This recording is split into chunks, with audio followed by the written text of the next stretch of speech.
Okay, so we're going to go live on YouTube on this one. It just says Greg Vezina. That's talking politics, and we're a little late.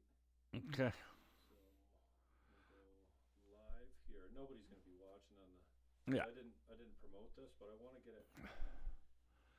We'll put it on Facebook. It's already up. Catch Vez live in a half hour or so.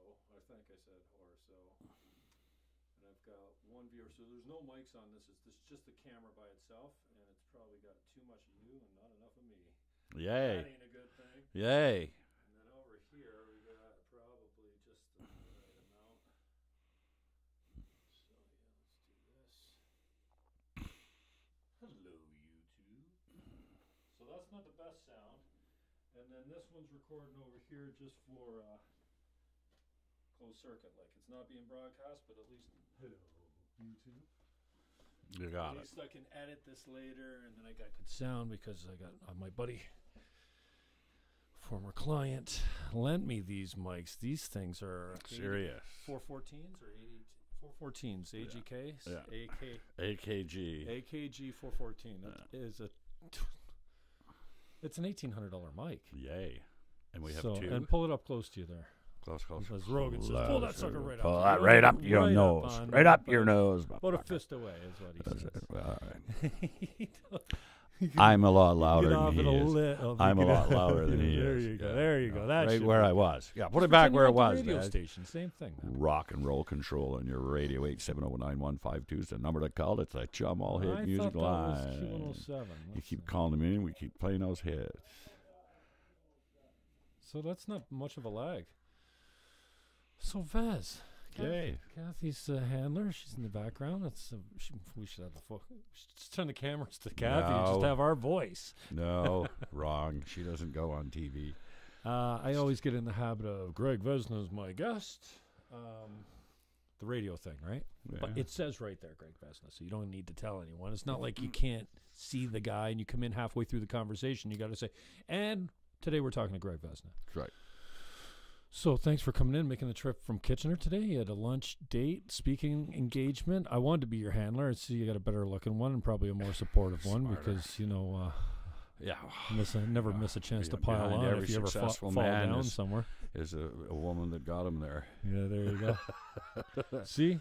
Feminists all the way. Not a feminist. Our prime minister is a feminist. You can't use that term anymore. I used to be proud to be feminist, but now it's just evil. I can't identify with the feminist. It's not evil. If you're because a these Christina people are not Summers or I don't want to start with this Camille subject. Paglia, I don't want to start with this subject. Okay. But I will say, if you are a feminist, a true feminist, that's okay. If you're a feminazi, that's not. And there we go. It's never a long reach until we start bringing in the Nazi reference. Well, the Prime Minister's Chief of Staff calls anybody that disagrees with him a Nazi. So. Really? Yes, that's Gerald Bull's claim to fame. You're a Nazi. So they're going to shuffle him out. He's going to run the campaign. Gone. He's not gone. He's gone until after the election.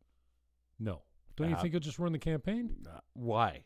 Well, because what do you want to Listen, look at me. These guys haven't even got in the shower yet, okay? They're not even finished emptying the shit wagon on these guys, okay? They're not going to drag Jerry back into the picture. Come on. I the thought media you could do will eat him alive. Covertly and just have him in the back. No. I bet you there's a Vegas line on whether Jerry Butts will become the chairman and president of SNC Lavalin. I bet you can get that bet in Vegas today. Taken over by the pension funds, put into bankruptcy, taken over by the pension funds. Squeaky clean Jerry's going to take care of us. Awesome. Confederation Club. So you spoke today. They brought you in on alternative energy? Yes, on my usual. Well, alternative energy and a member of multiple political parties who generally has an opinion. Right. So a former conservative and former Green and none of the above guy. Yeah, no, it was about alternative energy, but it was also a lunch meeting type of thing, a business. Well, it's a club of local people, some business people, and just some residents. It's a conservative club, small c, not related to a political party. And they just do events and have speakers come in, or there's a lady there today who a few weeks ago or a month ago had her 99th birthday, so they brought her in for her 99th birthday and had an event and a speaker and all the rest, it's nice, it's nice. It's nice in smaller communities. People, they tend to connect a little better. You get into big cities like Toronto and nobody even knows their next door neighbor. But in smaller places, even places like St. Catharines or Kitchener, to some degree, I would say London, although it's getting pretty big, people know each other better. They're better connected with their community, and they have more, I think, of these little clubs, and the community service ones as well, right? So, but they have speakers come in, and they invite people that are close to their bias for some reason. But some of them just invite anybody. Don't care whether we like what you have to say or not. Come on in and say it. What was the connection? How'd you get in there? The chairman of the association, Pete Black, emailed me and invited me, please come. And how many people did you speak to? What was there, 40, 50? Okay. Yeah. So lunch? Yeah, lunch. And what'd you hit? Hydrofuel? I started off on hydrofuel and played the CBC video. From what year? CBC News from 2006 on the 25th anniversary of us being on Parliament Hill, where they showed me being on Parliament Hill with the Governor General in Lalonde. 1981, November 5th, Constitution Day. The same day we had our Constitution. That night we were sleeping in the Chateau Laurier. Jean Chrétien was down in the kitchen in the Chateau Laurier making the deal for the charter. The day before, Simon DeYoung trying to make the deal. They made the deal that night, that morning. The day before, Simon DeYoung, an NDP MP from Saskatchewan, the late Simon, had called a press conference on the Hill. Not a person showed, right? Not one. So we phoned Ed Schreier and told him that. And His Excellency Schreier was a friend and supporter who had driven our car in Winnipeg a year before. And propane, ammonia. Yeah, ammonia. And he just became the biggest supporter there was. And we got to Ottawa. We wanted a meeting. He said, well, come to the Governor General's residence, and I'll invite them over for dinner. And he'd have them sit there and tell them ammonia won't run a car. And then he'd say, okay. And he'd have the aide-de-camp take them to our ammonia car and drive it around and bring it back. And how did you like that? That's a good propane car. And His Excellency say, look, that car ran on ammonia. It just drove across Canada. So don't sit here and tell me that car won't run on ammonia. And he did that to cabinet ministers. Trudeau was very unhappy. We shook a lot of people. But, we know what happened. Unhappy with what? Rocking the boat? Well, the Governor General isn't supposed to have meetings with, to lobby for private companies, even though we were just a bunch of kids and a family with a farm in Saskatchewan that decided that we knew how to do this, and we did. And we did do it. And he couldn't believe they wouldn't support us when quick story. We went to Winnipeg with our ammonia car. He was Premier of Manitoba, right? He got appointed as Governor General because Trudeau was afraid he was going to become Prime Minister as leader of the federal NDP. No. He shuffled that off to. Well, nobody's going to call, the first Trudeau an idiot. Oh no. He wasn't. The lights were on there. Whether you agreed with whether you agreed with whatever was going on, the lights were on. In any event, Schreier is at an energy conference with Professor David Scott, Canada's great hydrogen guru at the University of Toronto, who's telling everybody we'll be on hydrogen within 5 years. That's 40 years ago, right? We're still waiting. Anyway, so we stand up. I walk up to the head table after the end of the speech and say, Excellency, hi, Greg Vezina. Oh, David, Dr. Scott, would you tell His Excellency a car running ammonia? And Ed looks at me, and Scott looked at me like I just stabbed him in the forehead. And he says, well, actually, Excellency, he's absolutely right. Cars run on ammonia. It's an easier way to store hydrogen. There's some real advantages to it, and it's been done before. And the Governor General looks at me, and he says, I got a question. And I said, go ahead. Can you make ammonia, can you make this viable if you buy electricity at 15 mils? Meaning what? Meaning, can you do this if you buy electricity at 1.5 cents a kilowatt? Got it. Okay. CapEx investment. Is that a bottom line, 1.5, or is it 1 mil? Was it 10 or 15 mils? He wanted to know. Now, at that second, of course, I didn't have that answer, but we had, a dozen of us and a bunch of us were very, very intelligent people with university degrees. And so I said, I don't have that answer. I'm not going to give you a bullshit answer, pardon me. But if you'll wait, I'll give you the answer later. How do I give it to you? And he said, okay, well, which hotel? I said, we're in the Winnipeg. He said, fine. I'm in the hotel. This is my aide-de-camp. Steps forward Randy Mifflin, who was a RCMP I knew from North Bay. Hey, Randy. Hey, Greg. Okay, what floor? Okay, just come up later and bring it up. Okay, it might take us a few hours. Schreier says, I'm up late. Okay, so we go back and work. And we get the number about 11 o'clock, 11:30 at night, and I'm worried we haven't got it from there. And Peter goes up, my partner and associate, and we give the number to the aide-de-camp. Randy was gone, but we give it to the RCMP, and the guy says, yeah, we've been waiting for that. We'll get back to you.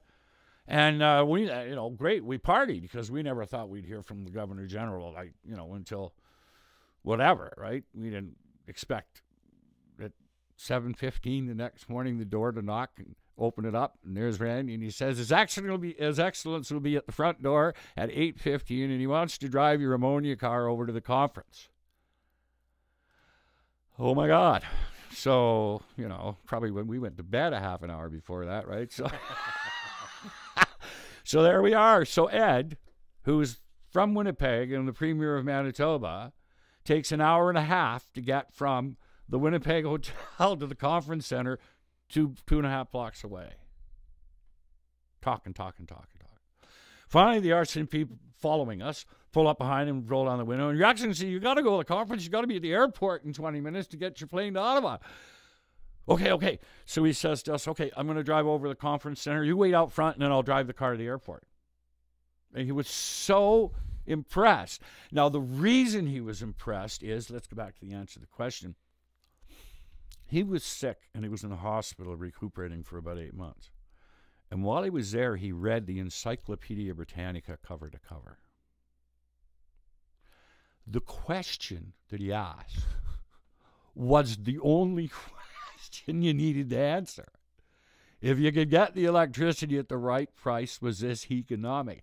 He assumed, by his own inherent knowledge, that all the other issues were a no-brainer, which is correct.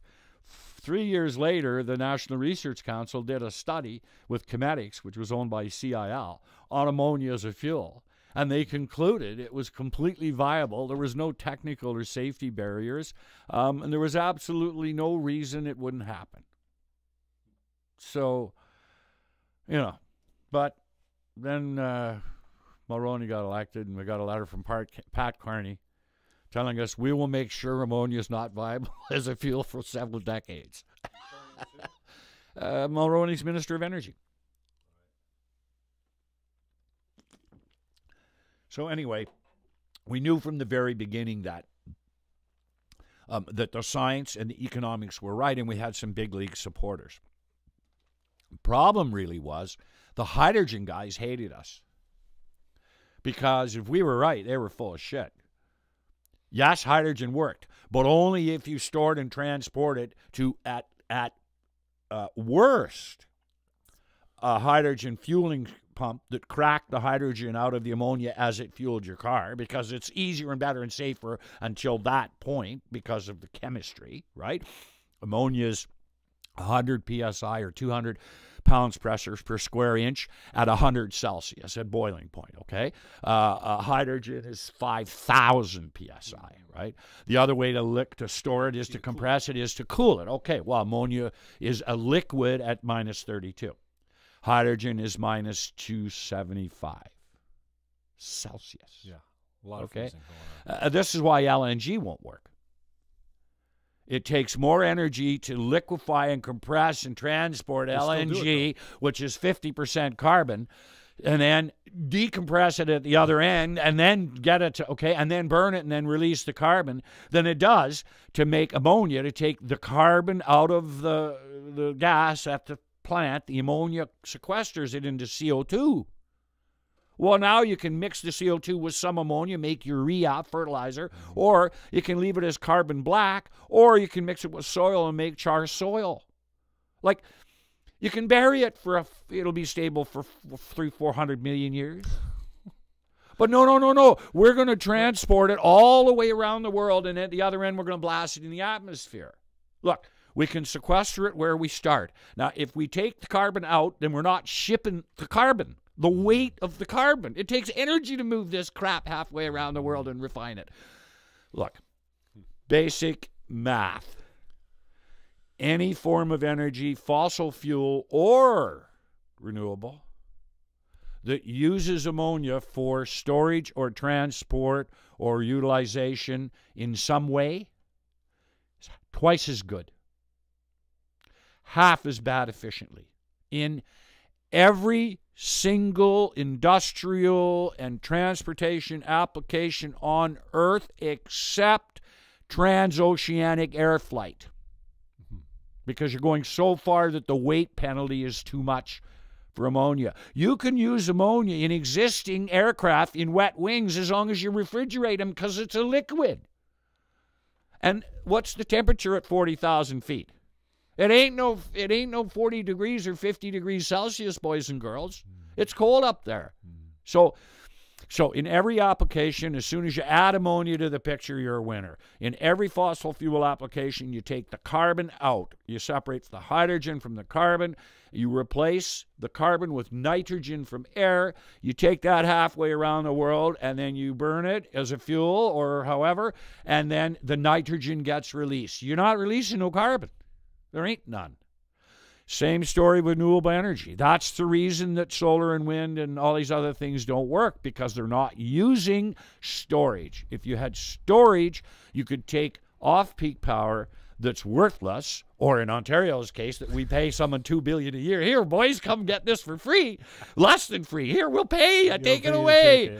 Oh, my God. Okay, that would generate $4 billion a year worth of ammonia. If all they did was give that electricity to a company and if it's a foreign company, I don't care, to a company to make ammonia here in Canada, instead of giving that electricity away, now you got a winner. Now instead of $1 billion, $2 billion, $3 billion loss, you got $1 billion, $2 billion, $3 billion investment. And this is every year these buggers are coming in and slamming and building another, slamming. And every time they build a plant, they see the revenue from that, they open another one. Boom. So we have 12 ammonia plants in Canada. We capture 40% of the carbon in all of the natural gas that makes all of that ammonia and utilize it either as urea fertilizer, mixing it with some of the ammonia, or as CO2, injecting it for enhanced oil recovery, and it is sequestered. So, you know, the technologies exist. Just hit on that one a little bit there. I understand what you're saying. The injecting, sequestering means it stays there. It stays there, and the gas comes out. Right. Now, you know, am I a big fan of these practices? No. But it's not fracking. It's different. Okay. And you don't have to inject it in for enhanced recovery. You can actually just inject it into old gas wells for storage. Okay. Right? We can just take old natural gas storage. So you know, we have the capacity to green our fossil fuels to at least the point where we're separating the carbon as much as possible at source. Okay? Now, two things happen that are the kind of magic when you do that. What we really want to ship around the world is the hydrogen in the hydrocarbons, right? Don't want to ship the carbon. Right? And there's only so much hydrogen energy that you can put in natural gas in a pipeline. And of course, in natural gas's case, for large volumes, for transoceanic, for shipping it's got to be liquefied, LNG. You can get away with shipping compressed gas across your country in pipelines. You can in pipelines. Yeah, we do, and then liquefying it. That's what they want to liquefy it at these terminals. Was just for the trucks and the no, liquefying is for the plant. You know, and it's not in your pipeline. No, it's at the end of your pipeline. We liquefy it to go on the ships. Oh, so it's not liquefied in a pipeline? No. The cost to build a liquefied gas line at those line pressures? Are you kidding me? Right. This is the whole point I'm trying to make. You can ship almost twice the amount of net usable energy in the hydrogen in ammonia in existing natural gas lines. So now it's not twice, but ammonia is much more efficient in converting into working power or electricity or whatever at the other end, especially in transportation and refrigeration applications, because the ammonia's natural temperature is minus 32. You have free refrigeration. You're not burning energy to make heating and cooling. You're using the fuel as a catalyst and a heat sink, right? So now and ammonia operates in an internal combustion engine at about 20% higher efficient than gasoline or diesel. And if it's burned in pure oxygen instead of air, which is 78% nitrogen, then it's as high as about 50% more efficient. So, for example, we closed our coal plants to open natural gas plants. But the harm from a natural gas plant is now. It's now over the next 50 years, and it's 28 to 30 times worse than carbon ever could be, right? And the harm from carbon is over 500 years. Well, how much carbon will we have in the atmosphere if we increase the number of ammonia plants we have on the planet today by 100 times? Do you know how much air we would liquefy that's got carbon in it that we'd vacuum out of the air? So we'd stop putting carbon into the air, and not only would be carbon zero, but we'd be carbon negative. We'd be sucking carbon out of the air, out of the manufacturing capacity. And guess what happens if you build an ammonia plant beside your nice natural gas plant? All that oxygen that you find when you separate air, 78% nitrogen, 20%, 21% oxygen, instead of blasting back into the atmosphere, you burn the ammonia in it in the natural gas plant. That plant is 50% more efficient than it was on natural gas, and that plant has zero, absolutely statistically zero coming out of it. Carbon emissions. No, nitrogen, nitrous oxide, sulfur dioxide, absolutely nothing. Wow. Steam. And the technology exists to enhance recovery heat, low waste heat recovery. Technology exists to recover about 30-40% of whatever waste heat that comes out of traditional engines. In fact, the technology exists at about 10% today to make energy out of noise or vibrations that come out of engines. Okay, so we actually have tools. Okay, this isn't blue sky stuff. This is stuff that exists today, has existed, for some in cases many years, and so. Back to the practical application of ammonia. So you got solar energy, you got wind energy, you got hydropower in the spring and the fall, but you got dead times, you got off times, you got nuclear plants where we're blowing off steam because we can't manage our solar energy, right? Why don't we take whatever excess capacity of electricity, whether it's from a hydro plant, don't gate the water. If I'm a nuclear plant, don't blow the steam off. You built a plant. Get the electricity out of it. From solar and wind, don't gate it. Don't sell it to Americans. Whatever excess we have, turn into ammonia. Now, what do we do with that ammonia? Well, all of a sudden, instead of just being a fertilizer, because remember, in Ontario, we don't have any fertilizer. Well, it's made in, there's one plant in Cartwright, Southern Ontario, but we don't own it. It's not a Canadian asset, right? But we don't have our own gas. We don't have our own diesel fuel. We don't have our own natural gas. We import all that here. Well, ammonia can be used in any combined heat power, CC combined cooling heat power generation application at over 60% efficiency, about 20% higher than diesel, with zero emissions. Using today's technology, okay. Slight modifications. Greenhouse is the same thing. Refrigeration, same thing. Community power, okay. Transportation. You can run a diesel locomotive about 1.5 times efficiently on ammonia than you can on diesel, and you can have zero emissions coming out of it. How about capacity for distance? Same. It's Better? a no-brainer. The range is about half Oh, it's half. Okay. per if for unliquefied ammonia. Right. Refrigerate it? No. Because of the efficiency increases, you're about 80%. And what happens?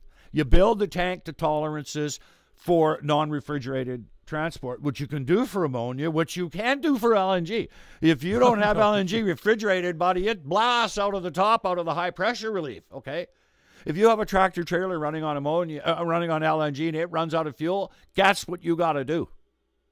You got to tow it to a fuel station. There ain't no tow trucks that pull up and load your truck up with LNG, and there will never be. Now, ammonia, different story. Do I think we should have ammonia in the family car? Not yet. Why? I don't think we're there yet. I think we should use it where it's been used for 100 years, in the heating and air conditioning business, in agriculture, on farms, where they have a 1,000-gallon ammonia tank in the yard, sitting there, and dad and grandpa and the 9-year-old knows how to do it, right? But, you know, but, and I'm being a little facetious there, but you have the training. If you have the safety training, if you have the safety equipment available, it's per ton safety record usage for injuries and death is a fraction of any other industrial chemical, caustic, toxic. And it's not toxic, by the way. It's caustic. It's a different thing, right? And certainly than any fuel. But it's dangerous. It'll kill you real good, you know. But it's not. The consequences are not the same as fossil fuel. It's not catastrophic. Right? If you spill an ammonia tanker, an ammonia train into a river, you're going to kill all them fishes. There's no question. That nitrogen will suck all that. That ammonia will suck all that oxygen out of that water, and anything that's breathing in there until it dilutes to a point where it doesn't is dead. And if it's a river, that'll go down that river. Yeah. So, you know, until, again, it reaches a point. Okay. But a month later, okay, you'll have some real serious algae and green growth. Of course, right. And that'll choke things out a little bit too, okay? And then, because it won't be a sustained, you know, blast of nitrogen, that'll all boom, and you'll be back where you are. All right. You dump one rail car of bitumen, one rail car, and break it open and dump it in a river and watch what you got. Okay, you ain't going to be fishing there for 100 years, if ever. Okay, so so there's a big difference, and the difference, of course, is back to the basic science, which is hydrocarbon plus sulfur plus cadmium plus whatever wonderfulness that they've got in your oil or refined gasoline or however you get your hydrocarbons spilled, whether it's refined or not, when that happens, it's nasty. Okay, now, ammonia, yes, people will get killed if you break open a 10,000-gallon ammonia tank in the middle of an arena. No, you don't want to have ammonia in a closed place. There have been problems already with ammonia, even though there are problems with it and there have been accidents in arenas. It's still safer than the alternative. Okay, but that said, however, if you have a 10,000-gallon tank of ammonia that's refrigerated and it's in the ground, you can skin the top off it with a bulldozer and get out and walk away. Like, I mean, not quite, but you know what I mean? Like, it's ludicrous, right? So, and here's the thing. If you do a critical infrastructure risk analysis on how we're going to deal with losing this critical power, the grid, water, sewer, whatever, you'll find that if you had ammonia backup heating and cooling, you had ammonia backup power generation, you had ammonia fuel available, it's a dependency that you got to have. if you actually do the research, you're so much better off having this. And it's because you could transport twice as much natural gas from Canada around the world than as ammonia than you could gas without building one single pipeline. Do you hear that? Mm-hmm. And you can use ammonia as a backup for distributed power generation, even in a white dwarf, right? Even when you have a catastrophe and the whole grid goes down. What goes down when you get an impulse from the sun or the Russians is your big transformers. That's what goes down. Your big transformers blow, okay? All the small transformers generally survive. If you have distributed generation, if you have diesel generators that you can run, that run on ammonia, I'll tell you why in a minute, you have a backup grid. It'll take 2 years to get a grid back up from a major catastrophe like that. You can get a grid back up in 48 hours for essential services the other way. Now, the reason that you use ammonia and have ammonia available rather than worry about diesel and conventional supply, and the reason you have ammonia in your system is, in a major catastrophe, your fuel isn't going to be available. Your fuel dispensing isn't going to be available. All of that supply chain is either interrupted or diverted for first-line emergency services. But that ammonia infrastructure that's got 100,000 ammonia tanks in the province and all those nurse tanks, and you see what I mean? That infrastructure is sitting there. Yeah. It's just sitting there. So all we have to do is start moving our backup for critical infrastructure into some of these things.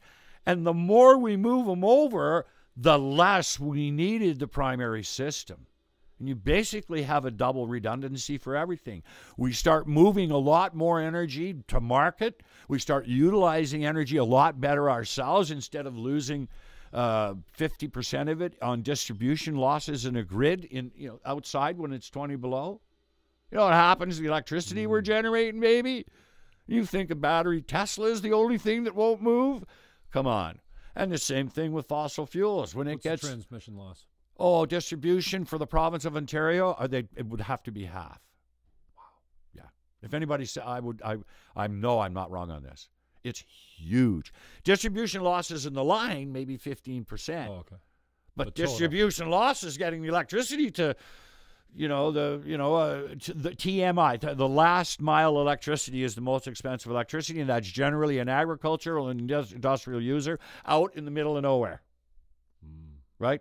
And you got to build multi-million-dollar transmission lines to get to a hog farm, for example, that's very intensive, a mine, a lumber yard, out in the middle of nowhere. Well, that's where they are. That's where the resources are. Why do we not have any mines in the Ring of Fire? We don't have any roads. We don't have any electricity. Getting out there is expensive, too. Right. And then again, you got politicians that are Greens. Who give government grants to people that contribute to their party. And if you're the largest contributor to your party, for example, the Ontario Liberals between 2004 and 2014 received $465,000 from Greenfields, from an alternative, from an ethanol company that has minimum mandates that we have so much ethanol in our fuel. Ethanol, the story where there was a trainload of ethanol and they moved it back and forward across the border from Niagara Falls to Buffalo, Niagara Falls to Buffalo. Every time they moved the trainload over, they got all the carbon credits and the cash, and then they just moved it back. That stuff that takes more energy to make than is in it and that causes world starvation. Yeah, that good stuff. Yeah. So you got people that support that technology, and for getting $465,000, the largest contributor to the Liberal Party, they were given $163 million in subsidies. So that is about a 320%, 320 times return investment. Not not bad. Politics pays well, eh? Okay. And so here is the very problem, right? First, you got civil servants advising politicians on policy. Well, the civil servants are all corrupted because they're all basically bending over for the biggest company in the special interest that are friends of the government. So the report you'll get will be what the lobbyist wants. And now that means you have a green fuel. You're great. You're green. You can save the planet. And you qualify for a whole bunch of government money. And no scientist will go and look at the pollution that your technology causes, the harm, the life cycle harm, the generational harm, what it's done to our farmers. It has turned family farms into agribusinesses making fuel for vehicles instead of making food for people. The social cost of this stuff is even greater than the environmental and economic cost. And not only will you have one lunatic get elected and then finally defeated about 5 years into the program because the bills come in, but then you'll get one elected federally too. And he's even blinder than the last one. And he says we're going to have a carbon tax. No, we're going to have a price on pollution. And it's going to be a carbon. It's a price on pollution, and it's a carbon tax and a life cycle clean fuels policy that will apply to 80% of energy, which is fuel. But it won't apply to wind or solar or geothermal or anything green. And it won't apply to ethanol, which is a fuel.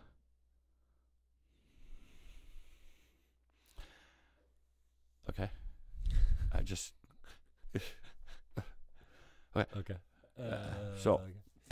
This is starting to remind me of like an Art Bell interview because it sounds, not that you're crazy or I'm not saying I'm any level like Art Bell, but it just sounds too good to be true. And why the fuck? And my question to you is always when and why the fuck? Like you're no idiot, obviously. No. You can carry a conversation. You can pull the very chemical extraction of. It's around the world. It's happening around the world, and so and so we're just going to be the last. It's inevitable. It's inevitable, and we're the last. We're going to be the last, and Canadians are going to learn within the next decade that we had at least a dozen companies over the last 50 years that were world leaders in this field. We have at least 2 universities that have multitudes of patents to make ammonia and make ammonia from sunlight, from water, from wind, from vibrations, from photochemical, just like leaves, from shit, from urine, from garbage, from plastic, from just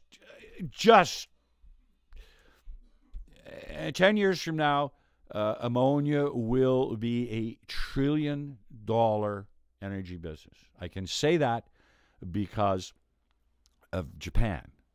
Japan has decided that we're going to be a hydrogen economy, and we don't care how much it costs. The reason they've done that is they import about 97% of their energy. They don't like nuclear plants. They haven't worked out real well. Still paying for that one.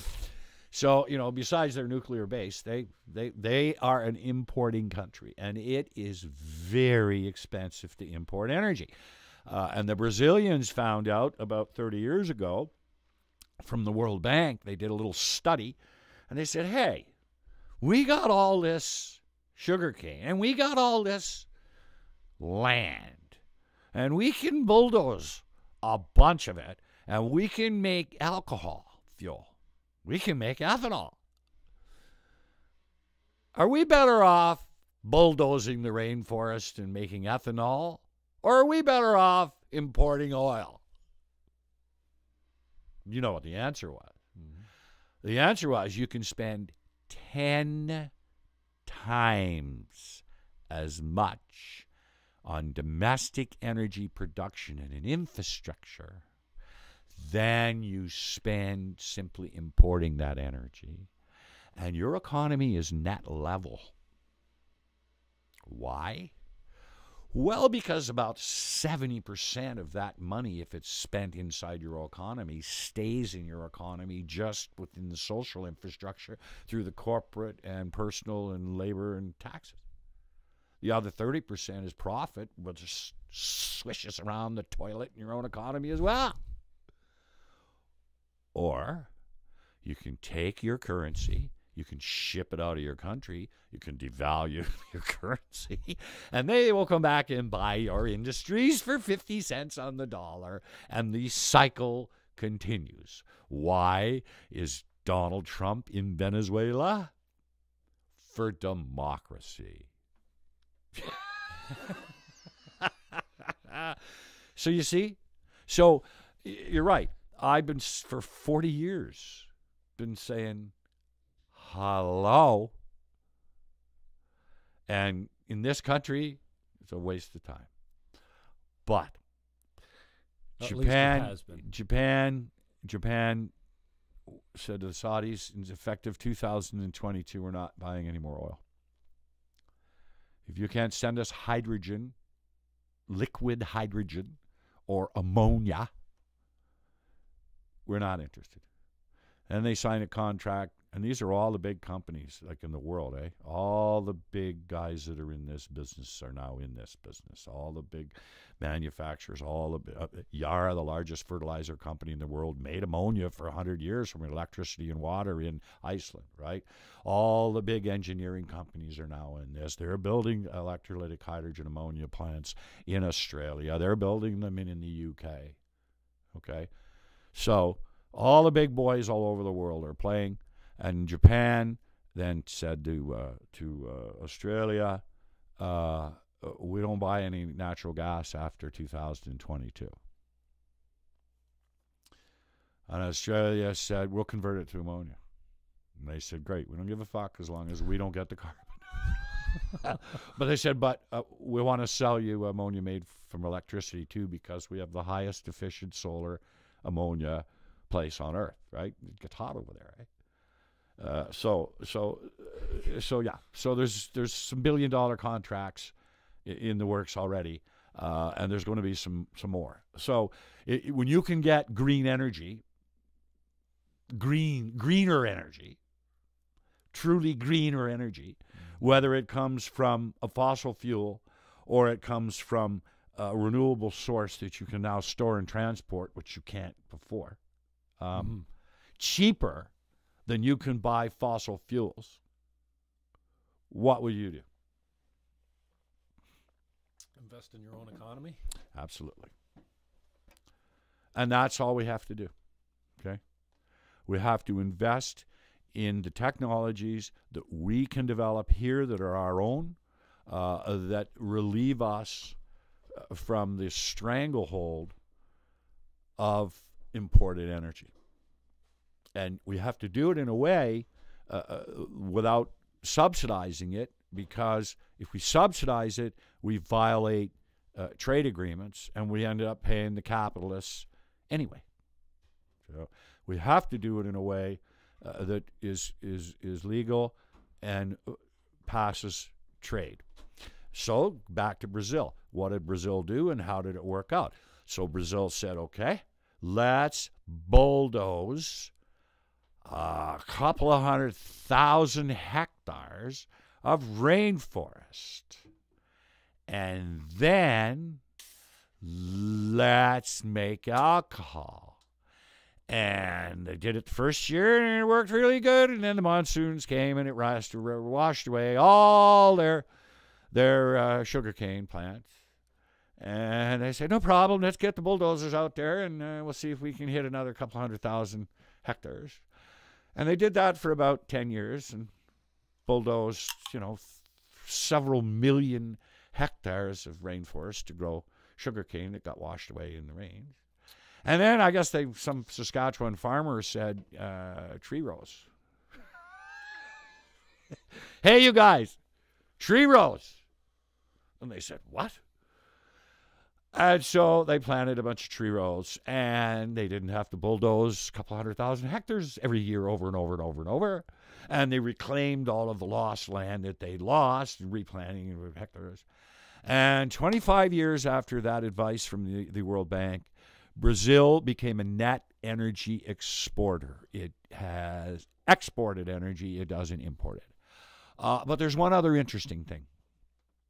When this experiment started, the global alcohol fuels and conversion vehicle kit, truck, car business globally was 20 or 30 million. And what's the application? All the different things they used alcohol fuels for back then. Yeah, but what? Let me finish. Okay. Well, just 25 years later, there wasn't an alcohol-fueled car or vehicle built anywhere in the world that wasn't built in Brazil. And they were 100% alcohol economy. No fossil fuels, no oil, no gas, no nothing. And the industry was worth about $15 billion. So they went from having nothing in a $50 million industry to almost all of a $15 billion annual industry. And that's what happened. Okay? They replaced imported oil. They made some big mistakes environmentally in the beginning, but they made the mistakes. They learned from the mistakes. It was cheaper for them to not bulldoze rainforest everywhere. We got to figure a way out. They figured a way out. They spent the money. They had the public policy. They taxed the shit out of oil. Here it is. Oh, oil? Sure, you can have your Mercedes run on diesel. And gas was $10 a gallon, right?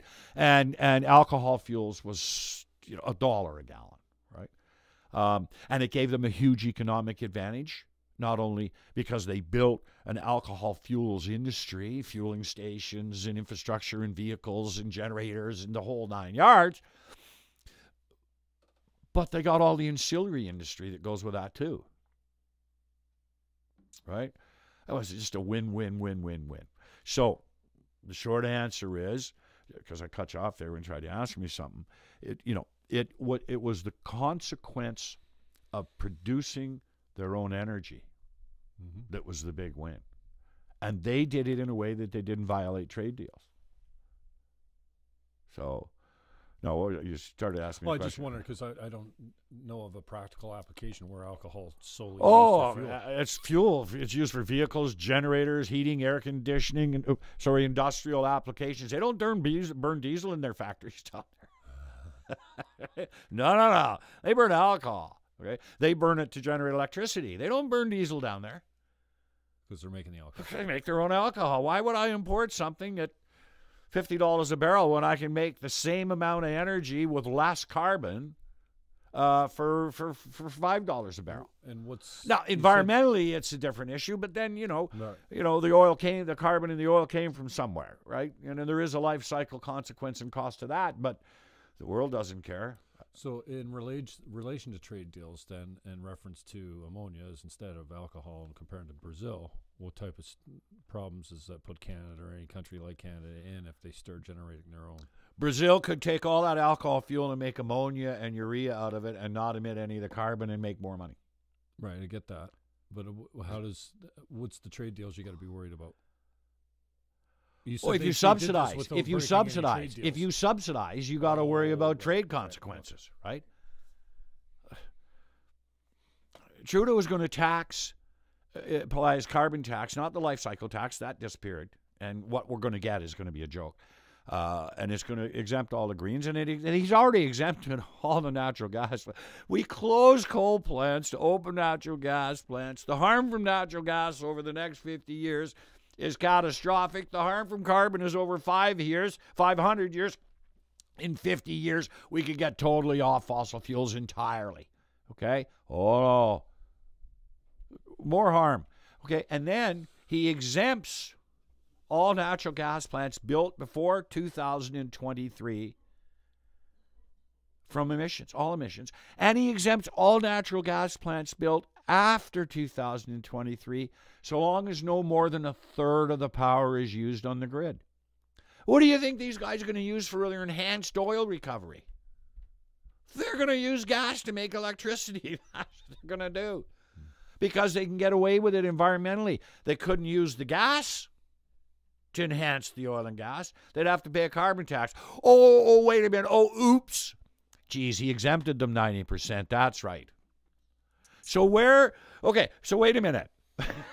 Yeah, okay. So the net emissions, the net harm, the net pollution, the net price on pollution from Trudeau's policies for about the next 20, 15 years are actually worse than if he did absolutely nothing. If he'd had nothing, we're going to be worse off. Because the big emitters don't pay, so they're going to stop. Why will that? I'm exempt. It's a $50 a ton carbon tax. I'm exempt 90%. Here's your $5. I don't give a fuck. Well, pardon my language. Because you know what happens, eh? Here's the thing, eh? And this is the big lie.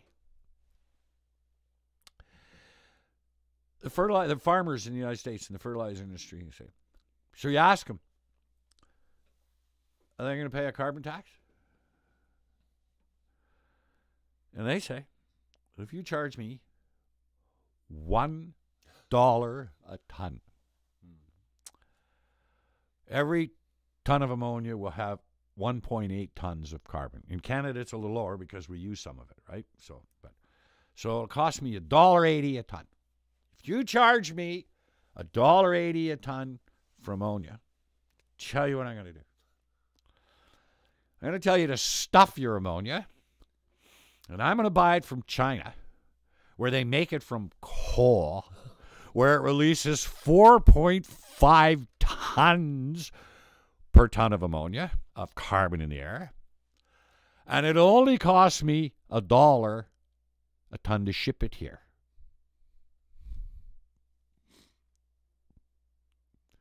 So what's the reply to $1.80? Okay, now if he applied the full carbon tax at $20, it's $38 a ton. You think if they're not going to give Trudeau $2 a ton for a carbon tax, you think they're going to give him 40? And that's at 20 a ton. What happens at 50 a ton?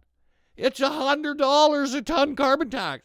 Okay, wait, simple math. Wait, don't just follow this now. You'll really get this at the end. 80% of the cost of making ammonia is the natural gas. Ammonia only costs $100 a ton to make. CapEx, investments, payroll, decommissioning, the whole 9 yards. Costs another $100 a ton for the gas. At $50 a ton, you can make the ammonia free. It's ludicrous. It's insane. The carbon tax should be an environment tax. It's called user pay.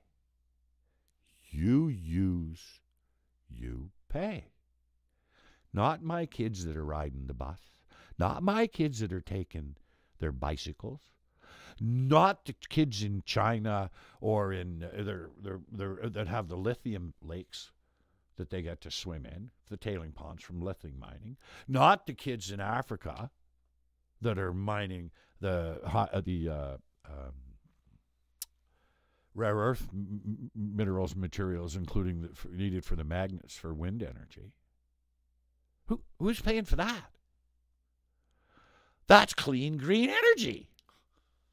There's no pollution from green energy. No social cost at all. Green doesn't hurt anybody. It's good for owls and birds and fishies. But what's the truth, right? The truth is the life cycle analysis of all forms of energy will show you that green is not clean. Probably the best green of all is battery. It is. But only when the electricity that you use to make it is green. And even then, it's marginal. If the electricity you use to make it is coal, You're a loser. Remember, people forget this. Battery vehicles weigh a lot more than the same thing on gasoline. They go through a lot more tires. Rubber in ecosystem is a pollutant. It matters. It contains benzene, carbamine, all kinds of nasty things. Then it breaks down in the environment, and our fishes are full of it, and our plankton is all full of it. Right? But a green will tell you, oh, my battery car is green. And I got a $7,000 subsidy, and I get to drive 80 kilometers in the HOV lane. Pardon me. So what we need is, we need a life cycle cost in the production and utilization of all forms of energy. In fact, we need it for everything. Cradle to grave. Beer every can, product. in the price, everything. Your packaging. And everything. And then here's where you're... you can't start including the social cost, can you? You don't need to, because the social cost... This would be $100. No. Wait a minute. You don't have to go there, because the social costs are captured in the net benefit. Let me explain. When you have a life cycle cost, the environmental cost of transporting the goods from China to Canada matters, especially when they're burning bunker fuel oil, where 10% of the world's pollution comes from ships, about 5% from luxury ships. Going on a vacation, are we? Okay. So when you add the life cycle emissions where they make it, because they're not going to have the same standards we are, that's an import duty, right? So that's in the price. And then, you add the energy, the emissions that is used to get it here to the price, okay? Transportation component of manufacturers' costs, again, becomes a number. The last time it became a number was when oil was about $150 a barrel. What's it now? Half that? It's, it's $50 a barrel. 50. Okay. When oil gets up to $150 a barrel, they start closing plants in China and Taiwan and et cetera, okay? Because the transportation costs on a shipload of dollar store crap is worth more than the retail value of everything on the ship. Costs a lot of money. Okay? And so what happens is that when you have that life cycle costing, when you have a user pay economy, instead of people throwing away the toaster or the washer, because you can't get parts to fix anything from these major manufacturers anymore. It's certainly true with LG, right? You can't repair it. Just buy a new one. Right? You have to buy a new one. Well, all of a sudden, when they get the life cycle costs in there, that new one ain't $495. It's $995 because we don't make them. Oh, you make them in Canada? Oh, well, they're only $495 legally under a trade deal without government subsidies and grants. But what also happens is that someone can make themselves $50,000 to $100,000 a year a good living opening a small repair shop.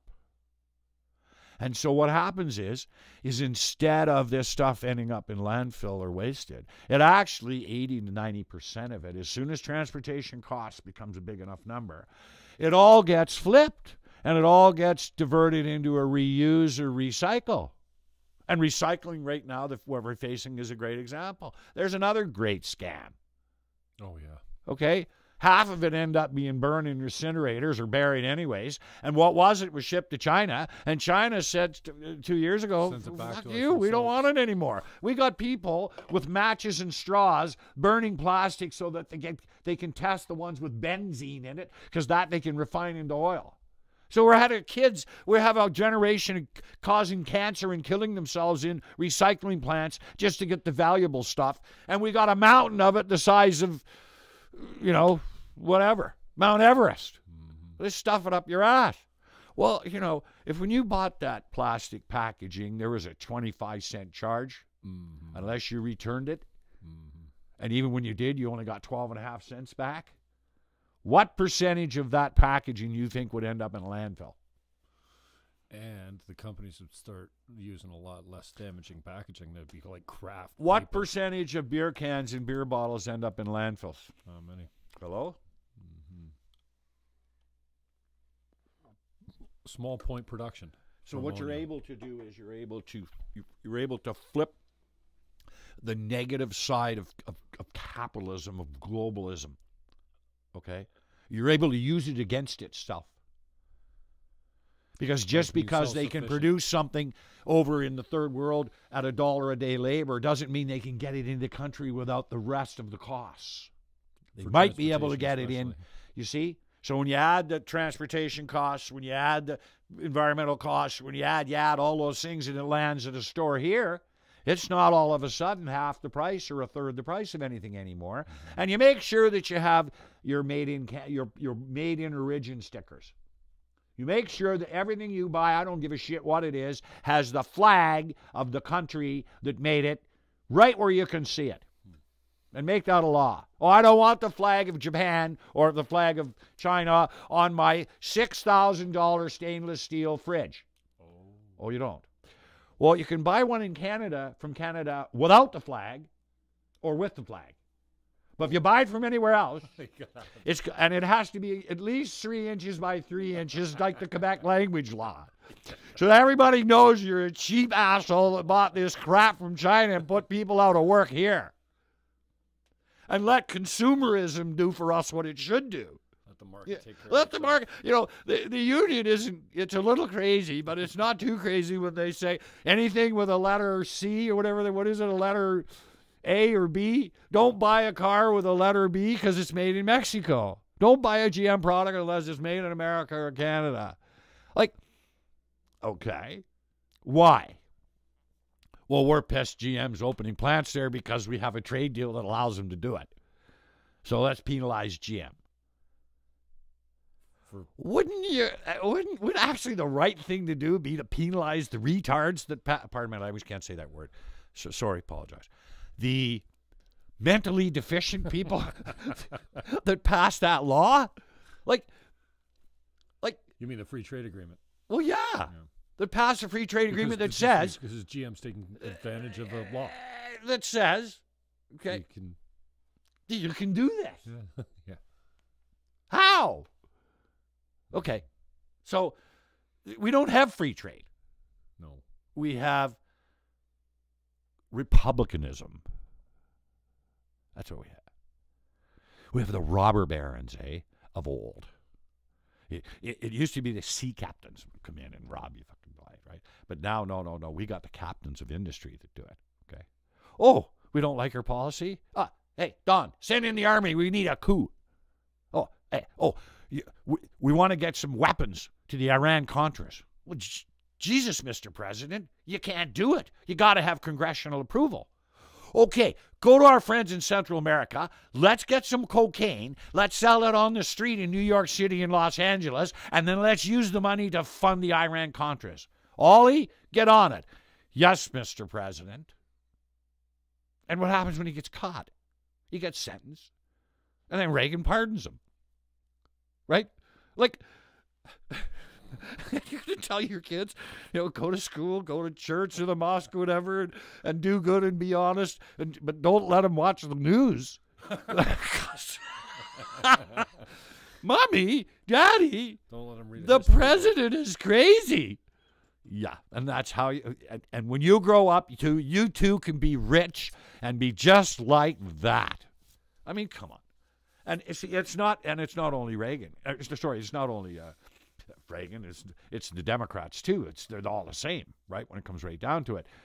Well, they're the same party, the Republicans and the Democrats. Well, It's just like the exactly, same in and Canada. the liberals and and the conservatives are exactly the same. And Just when the different NDP names. occasionally fluke into power with a majority, become the same they thing. turn into the same thing. Bob Ray did. Take care of your friends and your sponsors. Take care of your friends and buddies, and make sure you appoint if you can. You get enough judicial appointments.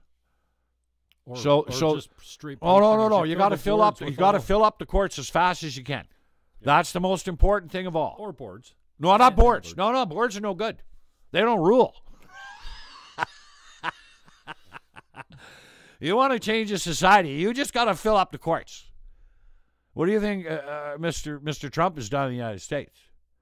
It's going to take 2 generations, eh? He's no dummy, huh? Oh, yeah, that's the answer. I don't care what the politicians do. We'll just tell them it's unconstitutional. Yeah, but you guys just violated the Constitution. Yeah, that's right. We're the Supreme Court. Next. Oh, well, what are your reasons? We don't have to give reasons. Bye-bye. And pick everyone's checkup on the Yeah, and by the way, there's a cost award against you for asking for reasons. I have a line I use my wife does not like, but I use it anyway. You want justice? Go to the bank, get a handful of $20 bills. Go to the strip bar, you can get it $20 a dance. For every $20 you spend, you can get your justice. Okay? If you like to get fucked, go to court.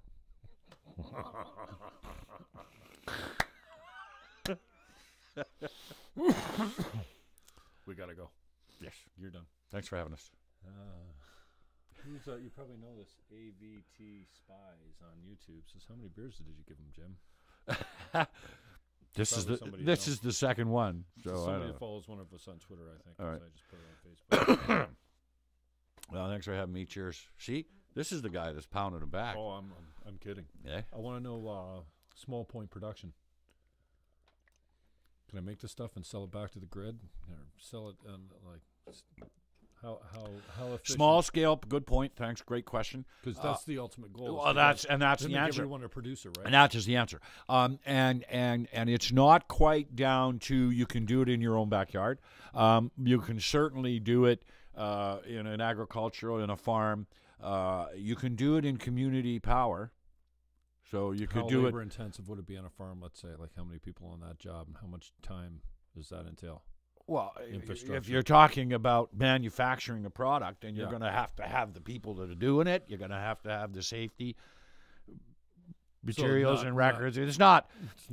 You're going to, a family farm where the family and the 4 or 5 kids are running the farm are probably not going to be making their own fuel now, but within 5 years or so. Not the kids. I mean, their offspring. I get what right? you say. Yeah. Not talking about kids, but because we have the technology now. They're building small scale ammonia synthesis plants. And there's a farm in Minnesota, from the University of Minnesota, and they have a solar facility, and they use solar and wind to electrolyze water into hydrogen and oxygen. And then they have an air compression unit that liquefies air and spins off the oxygen and nitrogen from air. And then they have a Haber plant that synthesizes the hydrogen and nitrogen together to make ammonia. And that ammonia runs the farm tractor on that farm that harvests the crops and provides the electricity for that farm when the wind and solar is off and there's no capacity. They don't need batteries. They're using ammonia as batteries. And that's the secret. Ammonia doesn't give you 4 hours of storage. It gives you 4 months of storage, okay? Once you pay for that infrastructure, you can store a hell of a lot of fuel, okay? As I'm saying, you can store twice as much, almost, energy from natural gas in ammonia in the infrastructure at the end use because it's so much more efficient without building a single pipeline, not even one. So can you imagine if we could double the revenue we have in this country from our resources, our fossil fuel? Well, we could in 5 years. That's all it would take us to build these plants. And all of this technology exists. None of this is brand new, right? They've been making ammonia for 100 years, and they made it for 80 years from electricity and water. But what is new is the scale. And it is becoming small scale. I'll give you a great example. In Africa and cell towers, they have a bit of a problem if you use diesel fuel. Unless you have armed security guards with machine guns, 24 hours, around every one of your cell power repeater station protecting your diesel fuel for your generator, your diesel fuel will be stolen. That's the way it is. So then they tried, gas. No, of course. That's gone too.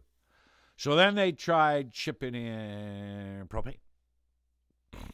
And so there's the village idiots leaving with a balloon. Looks like a condom, only it's about 50 feet long and 10 feet around. And they just go up with these giant gas bags, and they open the valve, and they fill up their gas, and they take it home, and they put it in the yard there by the hut. That's what they use for heating and cooking. Dang, the cell tower is down again. Why? Well, there's no fuel. So they said, gee, we got to come up with a fuel that they won't steal. So someone said the U.S. military had a great idea, a portable nuclear reactor. No, I'm just kidding. I'm not kidding about the U.S. military had that idea. They actually had the idea to ship a portable nuclear reactor to the front lines and make ammonia, and they built cars and trains and planes and trucks and tanks. And then someone at the Nuclear Regulatory Committee went to a congressional hearing, and someone said, hey, what's going to happen when they blow up that nuclear reactor? And the general said, no problem. We're just not going to fight over that land for about 10,000 years. So I segue back to and then someone said, well, all you got to do is a portable nuclear reactor. No, hardly, right? So what did they do?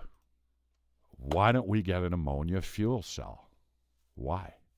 Because they will never, ever touch that ammonia. Why? Because ammonia won't burn unless you got one of Vezina's conversion kits.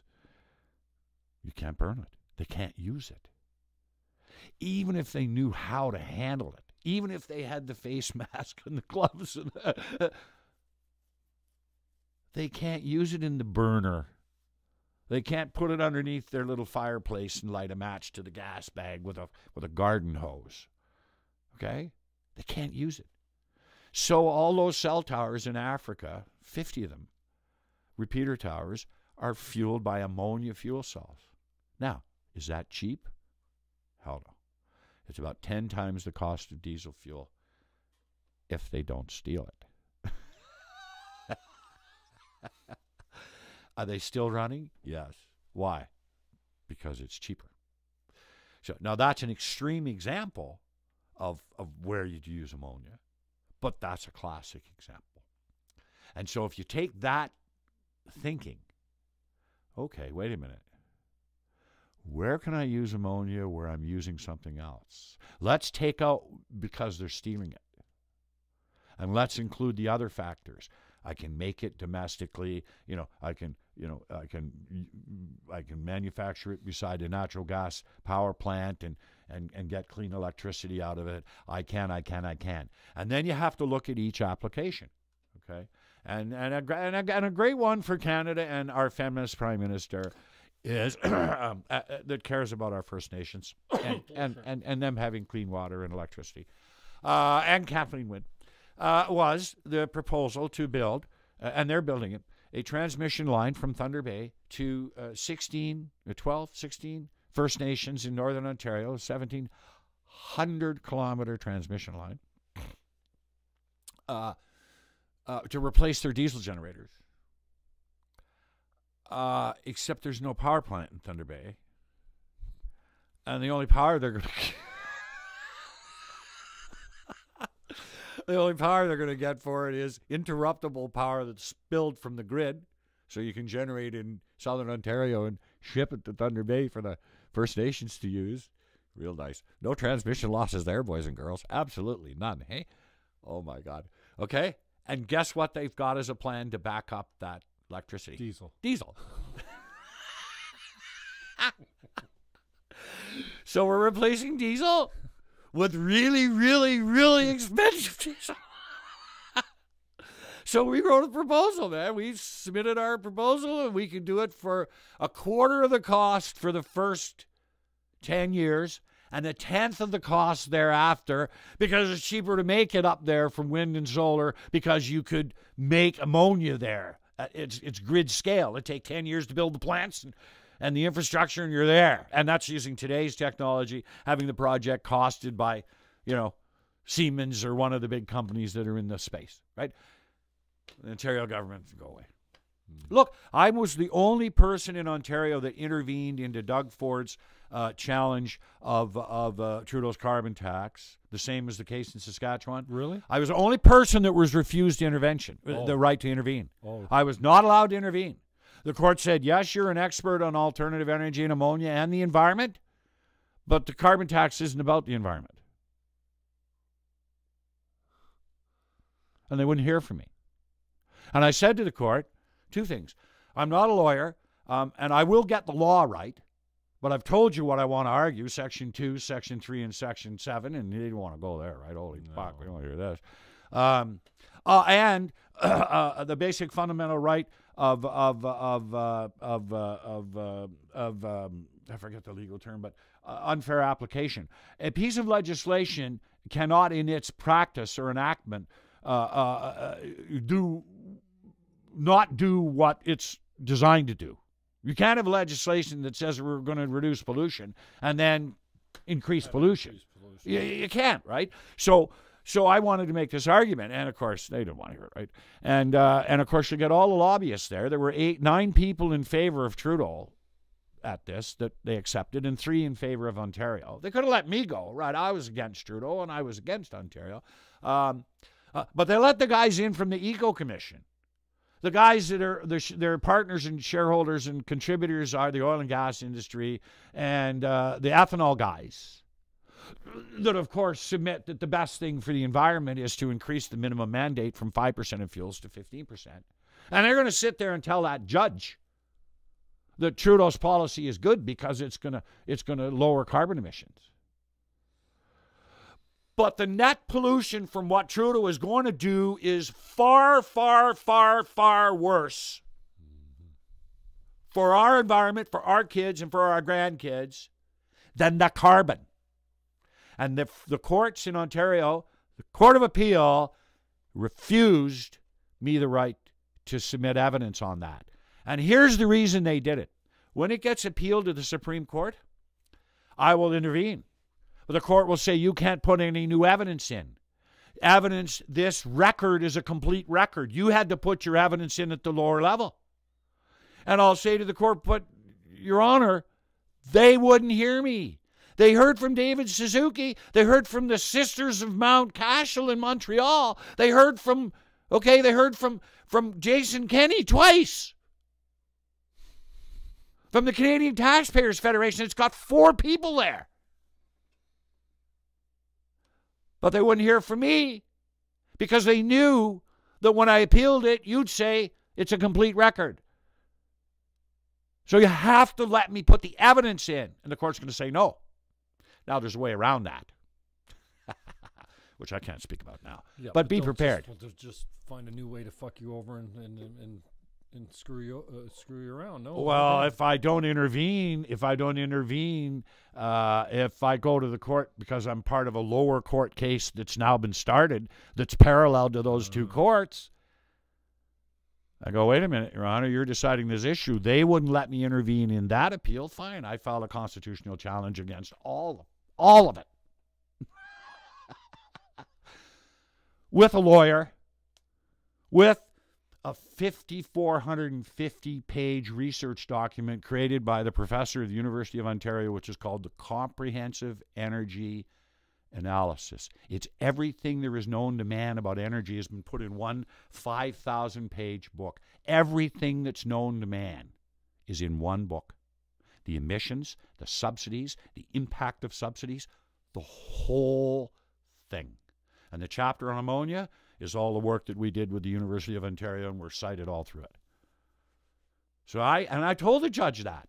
I have the evidence to prove that none of these people will tell you the truth.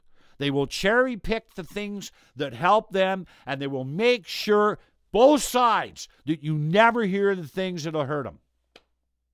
I'm sorry, Mr. Vezina. Check, please. You know, Jim, I shake my head. I'm 62 years old. I started this when I was 23. My wife was 19.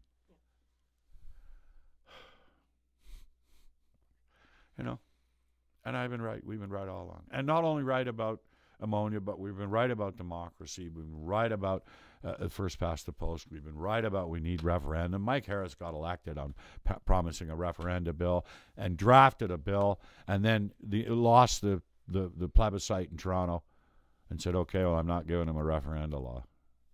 Like, Dalton McGuinty got elected because he promised a referendum on proportional representation and to campaign in favor of it. He got a big majority, then he made it a 60% majority in all the ridings to pass, and then he campaigned against it. Justin Trudeau got a big majority, promising last election on first past the post. End of PMO control, free votes, open democratic nominations, freedom of information, lied about them all. I think he's going to be penalized for that one. Oh, he's going to get it now. There's a lot of people remembering. No, he's going to get it now. If Judy, we don't have a good opposition. If Jody Raybould hadn't showed up on the screen, he was on his way. Yeah. Now it's over. Yeah. Because it's all people covered up now. Well, but people realize, okay, to be honest, that he is just as much a piece of shit as every other one of them. He's a player. Okay? He's a liar. He's a bold-faced, to-your-face liar. And the thing is that amazes me is his constituency, women, believe him. And all they gotta do is follow the money. Political tax credits. I've asked every prime minister since his daddy to make them refundable. And Mike Harris did it. He introduced a bill in 1989, when they had, when they were the opposition, and he was House Leader. Yeah, they were the opposition, and when he got to be Premier, he did it. He actually did it. He made them refundable. In Ontario, the first 2 or 3 years that we had refundable tax credits, exactly 100%, every single person who made a political contribution, who got a receipt, claimed the credit.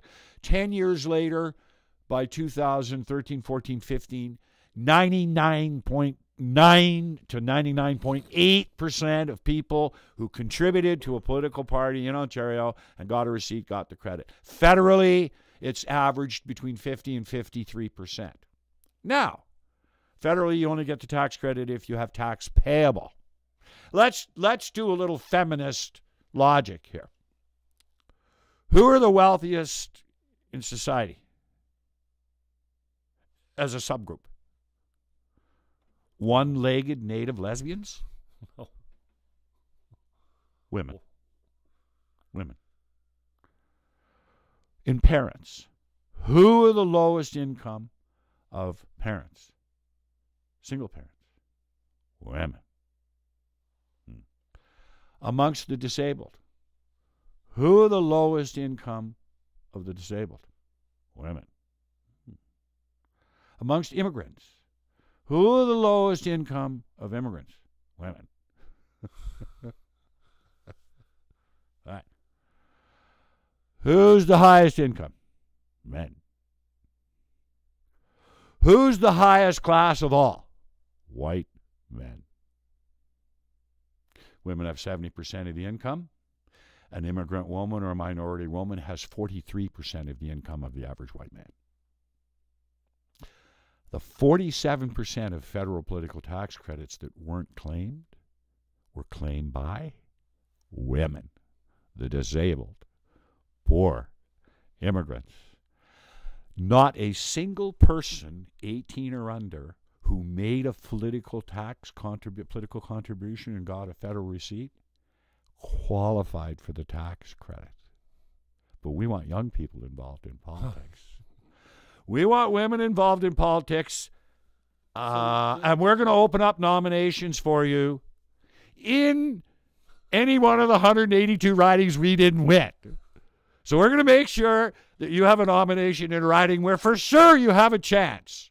2 chances, slim and none. Okay?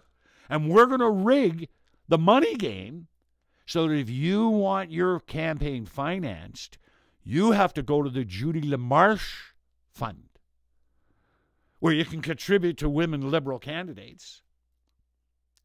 And Mr. Bronfman, head of finance for the Liberal Party, will decide if you qualify.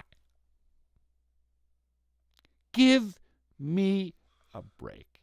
He's the biggest lying hypocrite that Canada has ever seen in politics. He makes lying Brian Mulroney look like he's telling the truth when he says he's Canada's greenest prime minister, and I'm not talking about bags of money. Okay? He is an absolute, total, 100% letdown to the people that we need to save us. Young people, women, minorities, the poor. Unless these people have a fair say in our democracy and in our system and in our laws, we're not a civilized society. There's no equality. And as long as you keep the rules to rigged so that they can't get in unless they're hand-picked, a preferred candidate, he says. You're preferred. We're not having a riding nomination. Well, we don't have a sitting MP. Yeah, I know, but we're extending the rule because the Prime Minister can appoint whoever he wants. Because remember, we just changed the Constitution. Remember, sunny ways. I became the leader. I had a Constitution convention. I rigged the executive. I changed the Constitution saying you have no right for appeal. You can't go to court. You apply to be a candidate. You sign a form that says I give up all my rights and any appeal will be done by the person that just turned you down.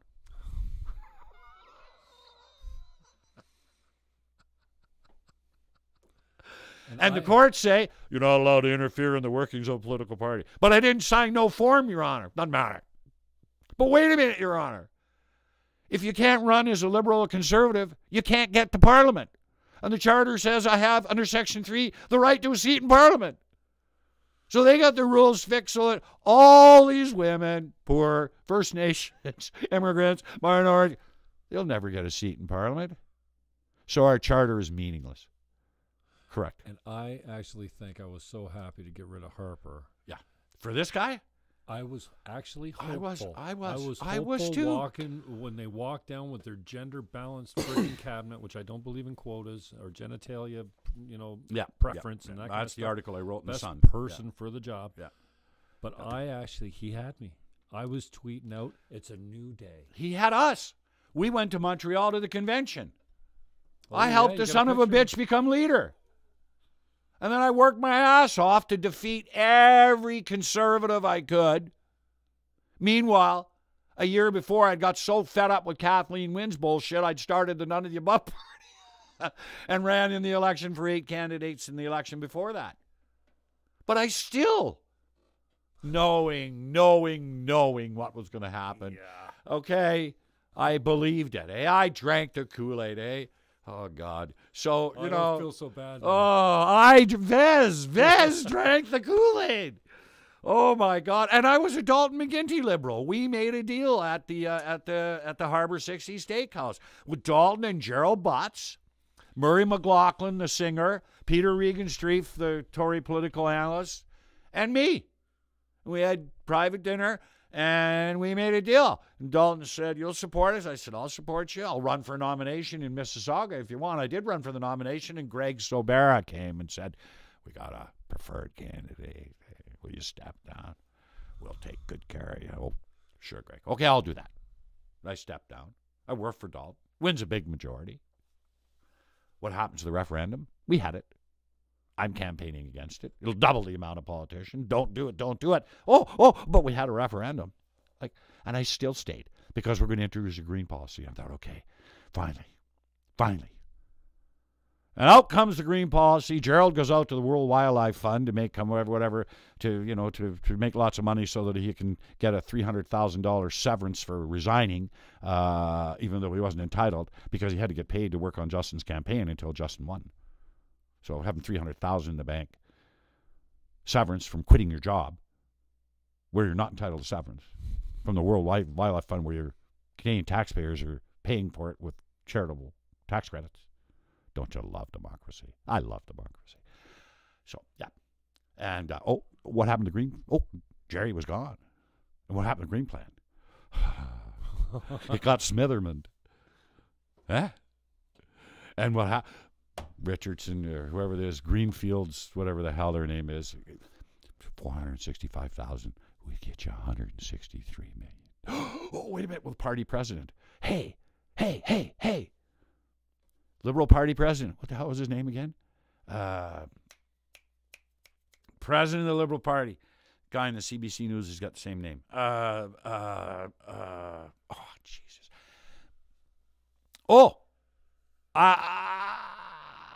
I got green contracts. 400 million green contracts his company got.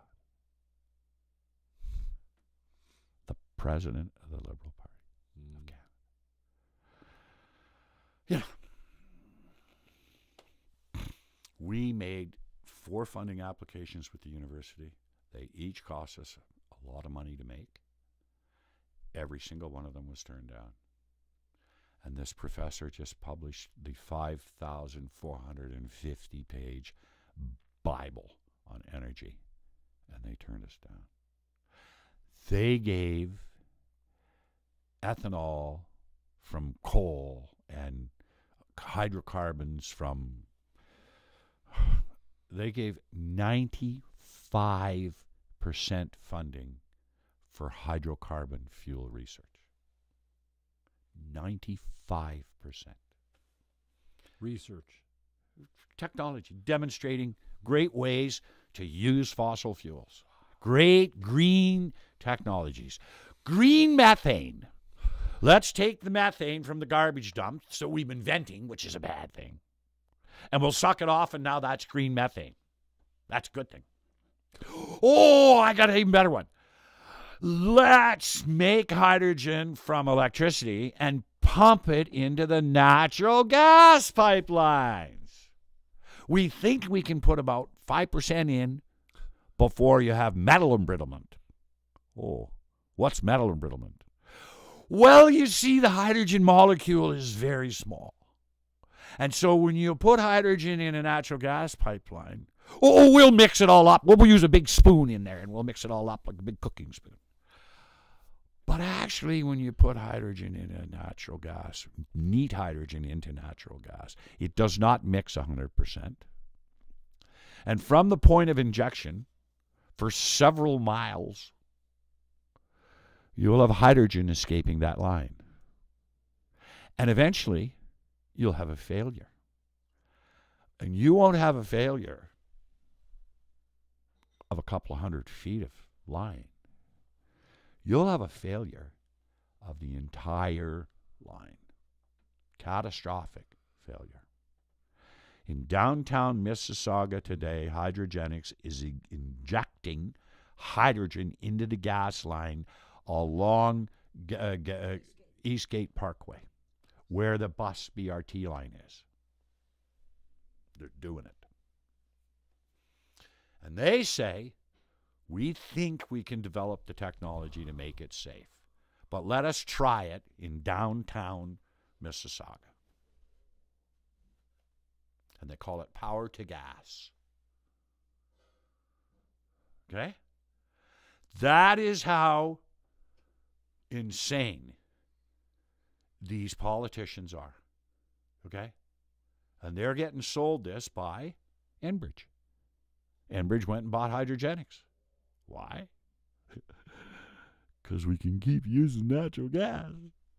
We're adding hydrogen. It's clean. And then the catastrophic failure comes. What is the flammability limits of natural gas with an extra 10% hydrogen? I guarantee you it's much wider than it is without it. Mm-hmm. What is the percussion consequence of 1,000 meters of that coming flying out of a pipe as it explodes? Because the line pressure in the line, when you have how long does it take them to turn the line off? Okay. Well, let's see. The ground metered measurement will probably be 3 times that of gas. Hydrogen, you see no flame when it blows. Okay?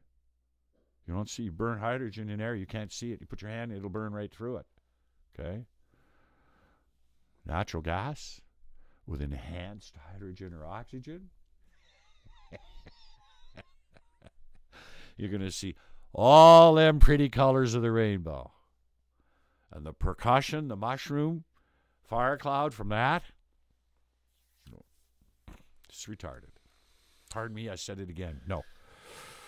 Apologize. We'll put the forward thinkers of the day. I saw Gates on the other day. He's talking about bovine flatulence and He's right. And He's how right. It's a little big one. The carbon or whatever is going to be affected, even if we convert it. And you said this before: if we stop burning the internal combustion engine today, it wouldn't the impacts would be negligible. Yeah. And you've got these geniuses. Well, I don't know how bright he is, but Elon Musk seems to be like a futuristic, forward thinker.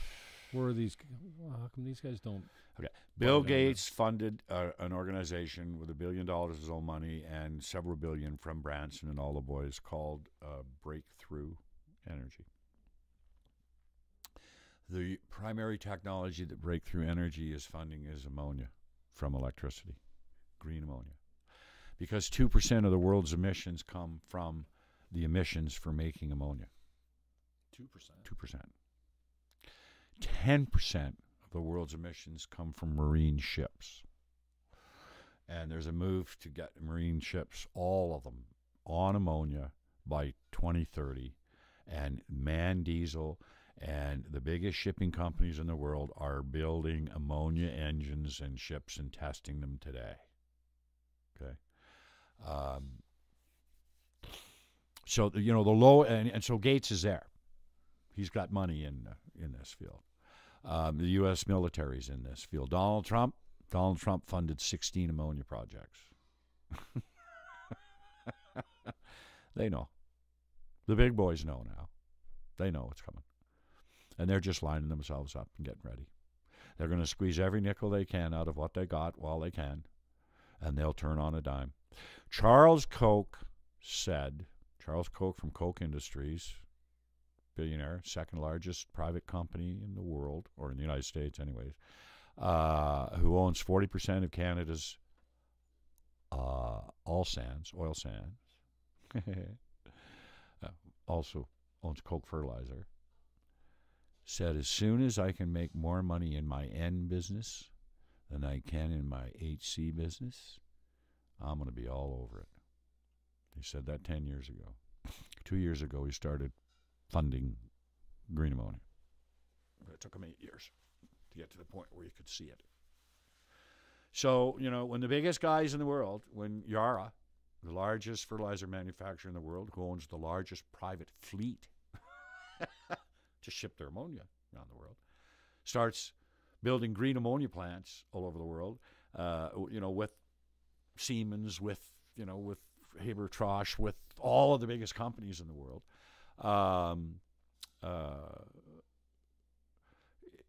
And they're starting to build engines and cars and generators. And when the big boys do it, it's coming. It's inevitable because they're not the first movers. They're never the first movers. They don't do anything until they have to, ever. Because it costs money. And they're there. And all anybody has to do is Google green ammonia. And 1,000 projects.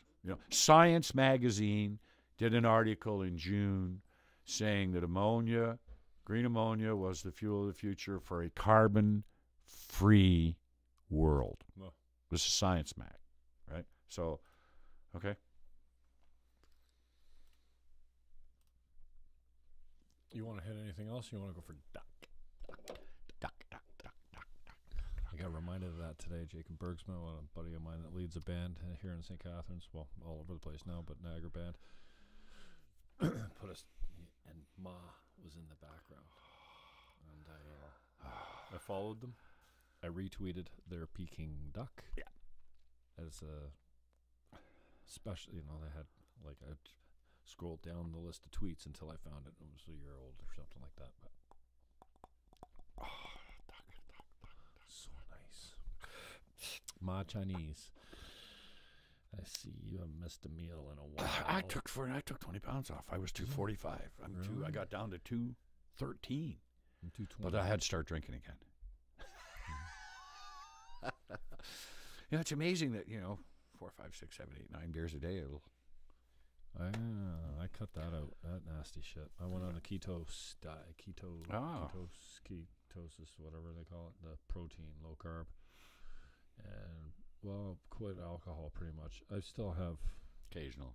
Yeah, well, I'm on the carbs again now, but I've still lost my taste for beer. I don't know. I had a steam whistle the other night out, and I've been on rye and Coke. I only drink, as you know, I only drink stout, and I don't know when you started drinking. And you got to get, well, I drink St. Ambrosio oatmeal stout from McGoslin Breweries in Montreal. That's the stuff, okay? But I only drink stout because it's black. It's dirty and black. And anything that's black you put in your body's bad for you. There's got to be something good in there. There just has to be. No. And it has oatmeal, right? So oatmeal. It's a breakfast. It's oatmeal. It's oatmeal. It's breakfast beer. Breakfast beer. And they even have an oatmeal milk stout, so you can have your oatmeal and with milk. It's not oatmeal. Oatmeal. Okay, so this was fun. Thanks for having me. And everybody, vote strategically to defeat every liberal in the land. We want Justin Trudeau to have as many seats as Kathleen Wynne had. We want the Liberal Party to totally disappear as it did in Western Canada. The reason we have to have the Liberal Party totally disappear is it will never be honest. We cannot be moderate and sane and rational people and vote for a Liberal Party because it will lie to us every time. We have to go either to the far right-wing extreme or the far left-wing extreme and hope that our guy gets a majority. You hear me saying this, eh? Yeah, makes me sick. Sick to my stomach. Sick to my stomach. So okay? You're recommending in every riding strategically vote to defeat the Liberal. I don't care if it's the Communist Party, if it's the Islamic Party that will win your riding, vote for it. Defeat these Liberals so that they do not come back. Okay? Because Trudeau will nominate his daughter in 2 years. The first 12-year-old to be a party leader and prime minister. Okay, so look, okay, we've done this movie. You've seen it before. Until the Liberals. She was 10. I just figured she was 16. No, 12 is good. Lower the voting age to 12. Make my daughter prime minister. Head of the Liberal Party. It'll all be good, sunny ways. It'll be called. The campaign slogan will be, "Unicorn farts smell like ice cream." So get rid of them. Get them down to no party status. Bankrupt, owing $10 million, selling the corporate headquarters like the NDP have now had to do. They have to sell their bequeathed headquarters, okay? Wipe them out. And then maybe someone will actually run for the leadership and for the party that will actually tell the truth, who will say, geez, if I run and lie like everybody else, okay, I mean it. I would rather have Howdy Doody, leader of the Conservative Party, with every single seat in the House of Commons than see Trudeau elected in 2019. Is that bitterness swelling up because he drank his Kool-Aid? He is the biggest liar and disappointment in Canadian political history. He lied on every single thing that mattered. And he took all those people that weren't involved in politics, women, minorities, young people, and he threw away all of their hope. And now we're going to end up with a conservative austerity prime minister that's going to make Doug Ford look like a Sunday school. And it's going to take that extreme pain and consequence and destruction for us to wake up. We're not smart enough to do it unless we get kicked in the fucking balls. And I believe it. We're too fucking stupid as a people. We have no political culture. Quebec knows how to vote. They know when to have a Bloc Québécois that ends up as Her Majesty's official opposition. And they know when to destroy all the old line parties and give a majority to a party that didn't exist 4 years ago. They know. The only true Canadians are the French, eh? Because they know how to treat their politicians. We don't. And the reason they know how to treat their politicians is because Duplessis. You think Lavalin was the first corrupt deal that ever happened in Quebec? The Liberal Party it was built way back to John A. Right after John A., what did we get? You think the Tories were the only people that stole on the railroad? Come on. Liberals have been stealing since day one. The only difference between the Liberals and Conservatives, when the Tories get into power, they steal the wiring, the floorboards, the roof off the joint. Brian Mulroney sold the silverware in the parliamentary restaurant, for Christ's sakes. He did. I mean, okay, the Tories are real idiots, okay? The Liberals, they're slick, okay? Oh, God. Oh, God. Thank you very much, ladies and gentlemen.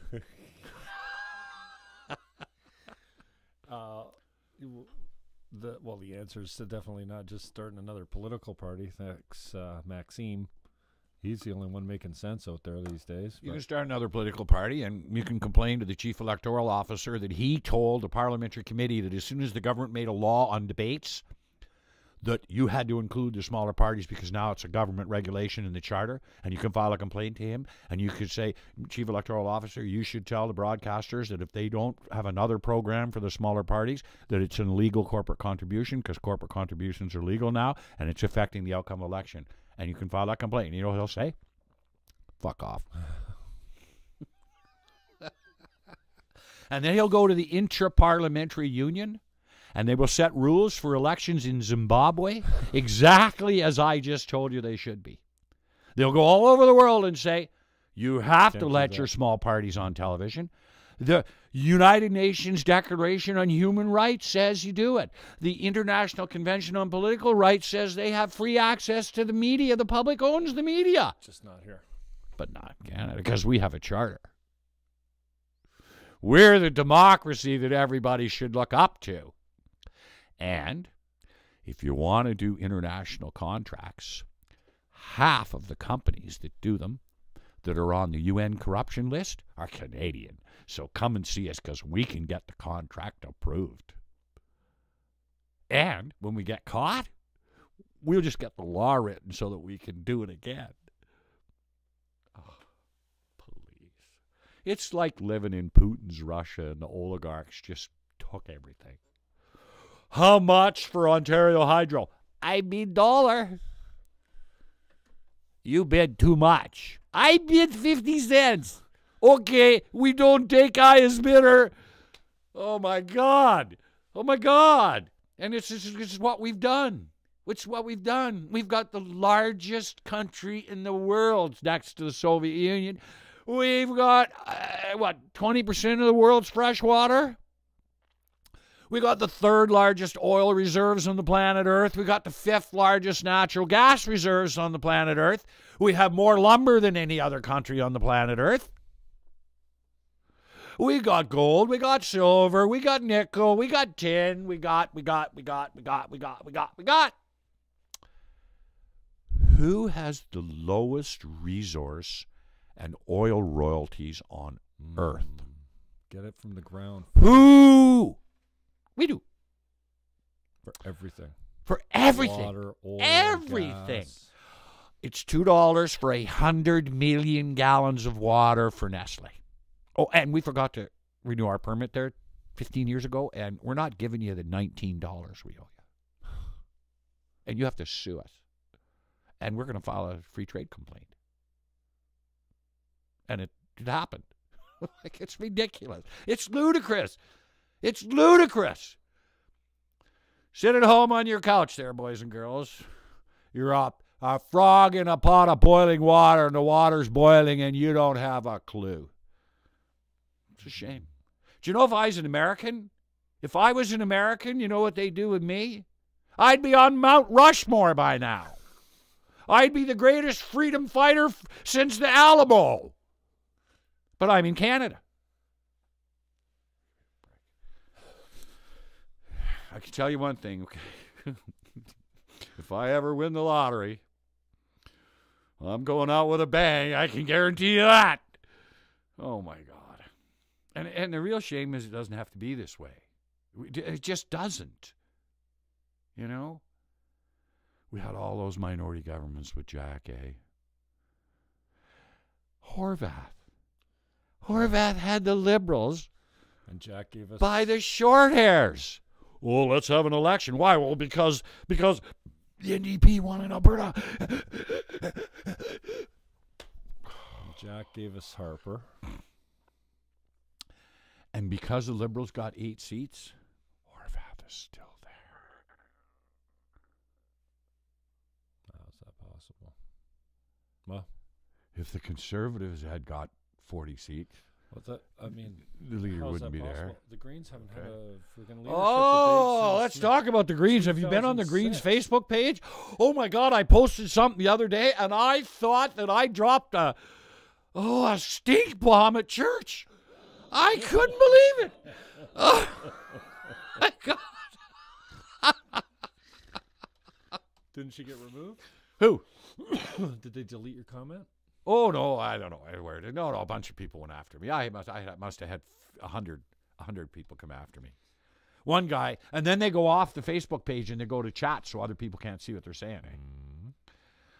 One guy got me so mad. I said, well, I'm posting a link to the None of the Above Party of Canada. I wasn't going to form a federal party, but after dealing with you, no, I'm going to do it now. Tear up my Green Party of Canada membership, please. And then I showed him the part of the Constitution that says you don't have to be a member of the provincial Greens in order to be a federal Green. You can be a member of another party. Guess who wrote that amendment to the Green Constitution? You're looking at him! You can't be a member of the Green Party? Buddy, I was the chief agent and treasurer. My wife and I lent the Green Party $25,000 when Mulroney said you needed $1,000 a candidate or we're going to deregister you. And we waited 10 years for our money back, interest-free. I sued the networks to the Supreme Court. I staged the only leaders' debates that the Green Party was ever on until they got May-washed. Huh? Is there any history in the Green Party on the internet of anybody before Elizabeth May? Nope, they're gone. May-washed. She brought the Russians in. She got Putin's people to scrub the Green Party website. Oh, give me a break. She worked for Brian Mulroney, for Christ's sakes, before she came to us. You playing shit, you got some on you, boys and girls. Give me a break, Elizabeth May. You can't run in the party unless you get approved by a committee? No local nominations? When was that? Was that when we were there? Was that there? We were there. The leader was the titular leader, and she had a gag, or he had a gag over his mouth, and he wasn't allowed to say a word. The party spokesperson spoke. The leader wasn't supposed to have a say. Now the Greens are the follow the leader to the slaughterhouse party, just like everybody else.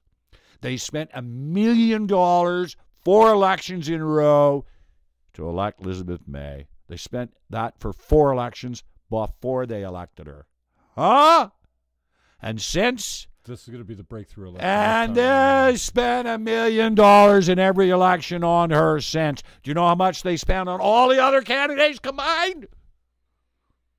$50,000 on a national campaign. It's not the Green Party. It's the May Day Party. Give me a break. Her policy is we should refine bitumen in Alberta. Refine it. We're better off. We're not shipping the carbon. But she won't say refine it into ammonia, because that would actually work. Green Party has no policy on ammonia. The energy environment guy, Richard Belshire, who was the Green Party's energy guy, put up all my ammonia stuff. Then he disappeared, and then it got all scrubbed from the Green Party website.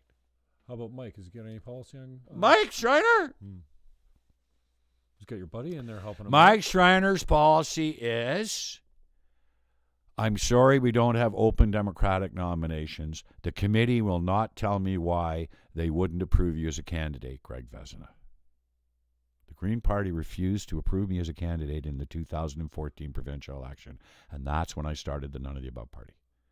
They refused with no reason. It wouldn't even exist if it wasn't for Kathy and I. The party wouldn't even exist. It would have been deregistered by Mulroney. It would be fucking gone.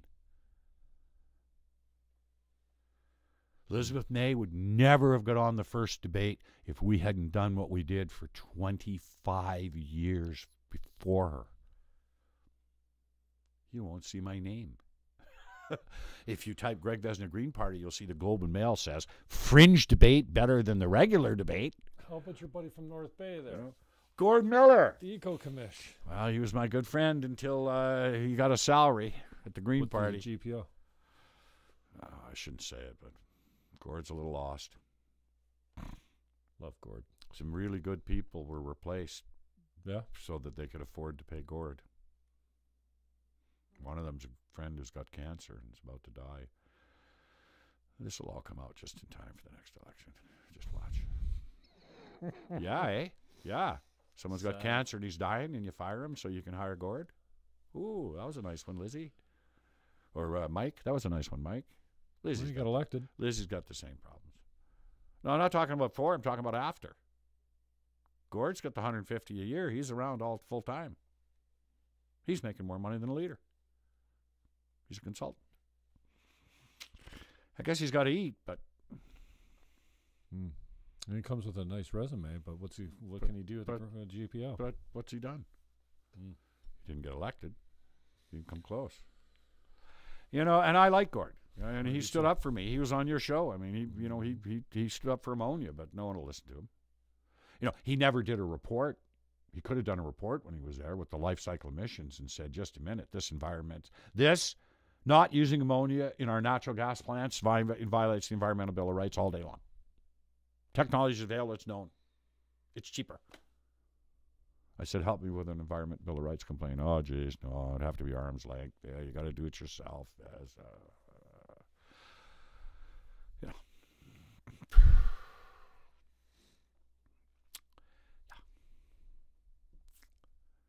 You want justice?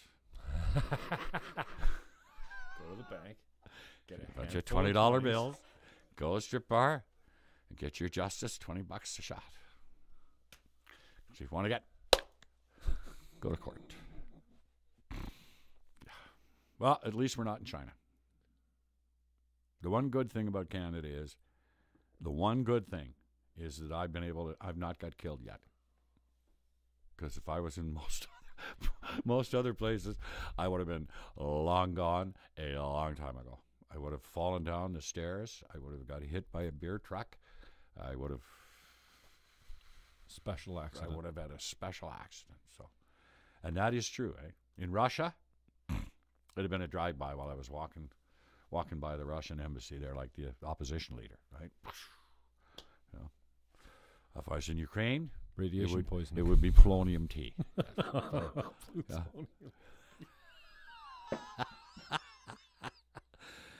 If I was in most places in the Middle East, I'd be shot without trial. So, 2 hours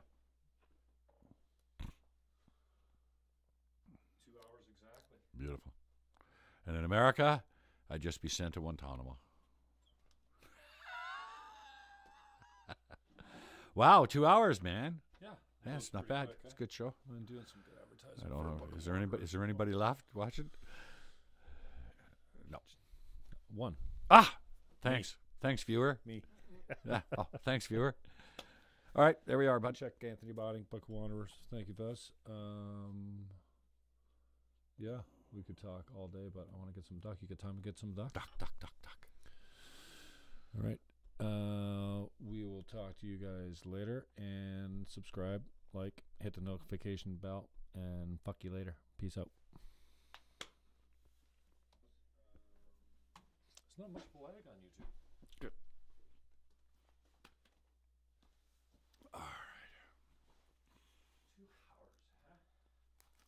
That's good. Yeah, when you were talking about them draining Lake Michigan Yeah. for Nestle, it's really bugging me because, as you know, they're contaminating water all over the world with their processes and shipping that stuff in as their potable water, and they have no intention of cleaning up the local water supplies anywhere. Nope. If anybody thinks they're ever going to give The First Nations clean water? no, Ever? they're going to ship it in. Here's when the nations are going to get first. I'll tell you when they're going to get clean water. When they ship them all the fuck out of there down to the city. That's when they're going to get clean water. When there's none of them left up there and they don't have to have clean water, they're living in the city, that's when they'll get it. When Chrétien was the minister years ago, he said they shouldn't live here. He promised. That's right. You said you think shouldn't it's live here, and we're going to eventually do will whatever we can to make sure that you discourage eventually them get the from- fuck out from of here. staying there. Okay, what are you doing up here? Right. They don't want them living these remote areas scattered around the place. Hey, Joe Roll.